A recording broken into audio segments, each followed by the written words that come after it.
ಸುದ್ದಿ ಶೀಘ್ರದಲ್ಲೇ ಪೆಟ್ರೋಲ್ ಬೆಲೆ ಅನ್ನೋದು ಇಳಿಕೆ ಆಗ್ತಾ ಇದೆ. ಹೌದು, ಇದರ ಬಗ್ಗೆ ಒಂದು ಅಪ್ಡೇಟ್ ಅನ್ನ ನೀಡ್ತಾ ಇದ್ದೀನಿ. ಕೇಂದ್ರ ಸರ್ಕಾರ ವಾಹನ ಸವಾರರಿಗೆ ಶುಭ ಸುದ್ದಿ ನೀಡಿದ್ದು, ಶೀಘ್ರದಲ್ಲೇ ಪೆಟ್ರೋಲ್ ಡೀಸೆಲ್ ಬೆಲೆ ಇಳಿಕೆಯ ಸುಳಿವು ನೀಡಿದ್ದಾರೆ.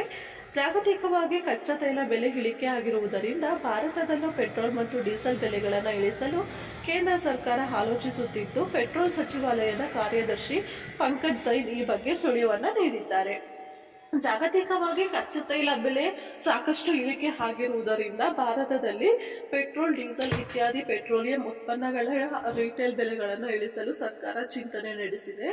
ಜಾಗತಿಕ ತೈಲ ಬೆಲೆಗಳ ಅನುಸಾರವಾಗಿ ತಿಂಗಳಿಗೆ 2 ಬಾರಿ ಸರ್ಕಾರ ವಿಂಡಫಾಲ್ ಟ್ಯಾಕ್ಸ್ ಅನ್ನ ಪರಿಷ್ಕರಿಸುತ್ತದೆ. ಈಗ ಪೂರ್ಣವಾಗಿ ಟ್ಯಾಕ್ಸ್ ತೆಗೆದುಹಾಕುವ ಪ್ರಸ್ತಾಪ ಸರ್ಕಾರದ ಮುಂದಿದೆ. ತೈಲ ಸಂಸ್ಕರಣಾ ಕಂಪನಿಗಳಿಗೆ ಲಾಭದ ಮಾರ್ಜಿನ್ ಕಡಿಮೆ ಆಗುತ್ತಿರುವ ಹಿನ್ನೆಲೆಯಲ್ಲಿ ವಿಂಡಫಾಲ್ ಟ್ಯಾಕ್ಸ್ ತೆಗೆದುಹಾಕಲು ಯೋಚಿಸಲಾಗುತ್ತಿದೆ ಎನ್ನಲಾಗಿದೆ. ಇದು